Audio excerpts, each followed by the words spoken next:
السلام عليكم ورحمة الله وبركاته، ازيكم يا حبايبي؟ عاملين ايه؟ يا رب تكونوا بخير. معاكم اماني من قناة اكلة هنية مع اماني. النهاردة باذن الله هنعمل بقى وصفة جامدة جدا، حاجة كده حلوة للشتاء. هنعمل لحمة الراس بالدمعة او بالصلصة، حاجة كده بطعم جميل جدا. يعني عايزة اقول لكم مفيش احسن من كده، مفيش احسن من الجمال ده ولا الطعامة دي. وكده لحمة راس كده دايبة دوب كده، وطعمها تحفة قوي قوي، وكمان حلو قوي في الشتاء والبرد، وحاجة كده كلنا بنبقى عايزين ايه، أكلة كده جامدة ودسمة. وكمان في الشتاء دي يعني مش محتاجين حاجة أكتر من كده بصراحة. هنعمل بقى لحمة راس بالدمعة أو بالصلصة زي ما قلنا. وكمان أنا هعملها وعاملة جنبيها البمبار. البمبار بطريقة مختلفة بقى إن شاء الله بإذن الله هنزله لكم برضو في القناة بطريقة حلوة قوي، هتعجبكم بصراحة. ان شاء الله هنزلها في فيديو تاني. تمام، بس لحمة الراس بقى النهاردة جامدة اخر حاجة. ان شاء الله بإذن الله هتعجبكم الوصفة وهيعجبكم الفيديو بتاعي.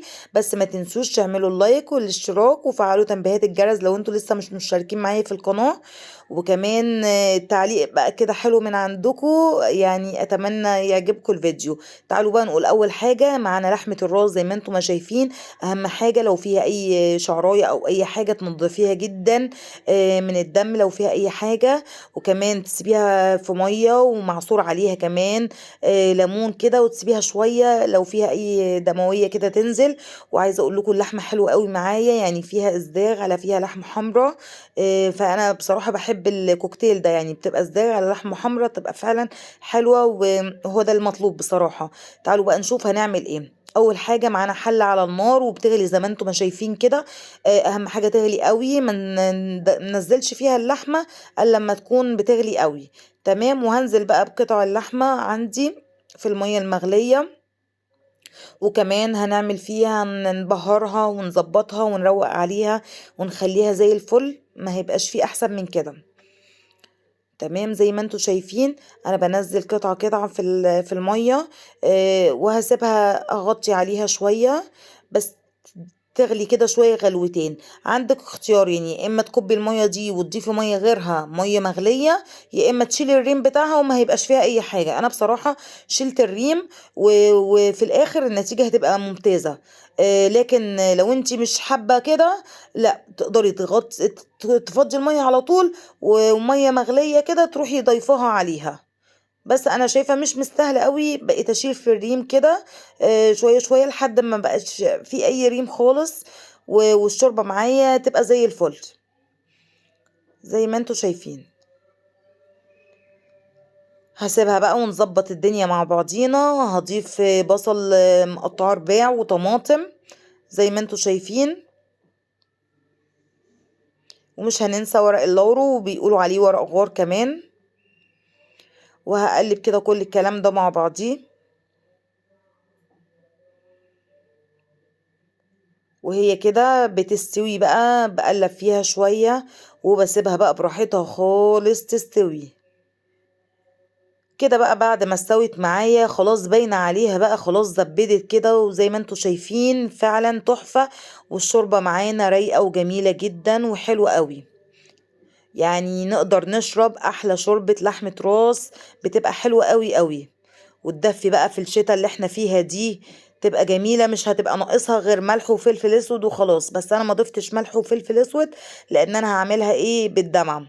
تمام، انا لما اخرجها بقى هضيف ملح وفلفل اسود والشوربه دي نشربها. تمام. انا هنا عندي حله وضفت فيها ثوم مهروس وحته زبده او دهنه ضاني. لو انت عندك دهنه ضاني ضيفي اللي موجود عندك، او سمنه زي ما انت محبه بقى، اعملي اللي انت عايزاه. انا عندي هنا التومه بدات بقى ايه اشوح فيها كده عشان تاخد معانا لون. ونزلت عليها بالكزبره الناشفه. يا سلام على الريحه بقى والجمال، الله عليها ريحتها تحفة. بس مجرد ما تاخد التومة لون معايا، لون اصفر كده بسيط، هنزل بصلصة طماطم، يعني مقدار نص كيلو طماطم كده. وعندي هنا صلصة فاينفوز. مجرد كده بس ما ايه تغلي معانا، هنزل باكل صلصة الفاينفوز دي. بتديها طعم حلو قوي قوي وكمان ريحة وطعم جامد بصراحة. وهقلب بقى كل الكلام ده مع بعضيه. زي ما انتوا شايفين الصلصة خلاص بقى بتبقبق كده، وهنزل بقى عليها بلحمة الراس معانا.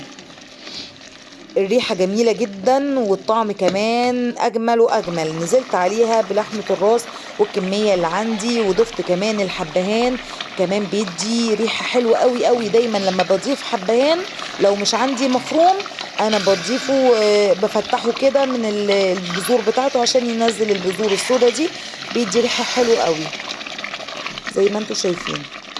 وقلب كل الكلام ده معاه.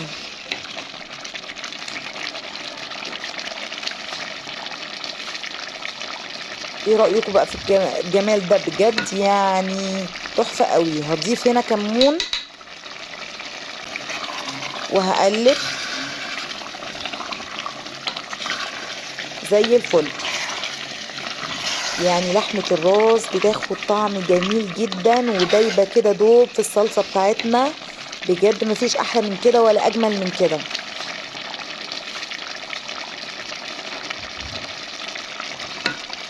شوية كزبرة ناشفين كده ناعمين، وهقلب برضو الكلام ده. كل ده بنسيب اللحمة عمالة بقى تتسبك كده وتشرب من نكهة الصلصة بتاعتنا، وفلفل اسود هضيفه واقلب الكلام ده الجميل ده. الله على الجمال، الله على الجمال، مفيش اجمل من كده ولا احلى من كده. يعني عايزه اقول لكم لحمه جامده جدا وطعمها تحفه وريحتها جايبه اخر الدنيا. وزي ما قلت لكم ان شاء الله هنزل لكم كمان وصفه البومبار بطريقه جميله قوي. انتظروني بقى في الفيديو الجاي.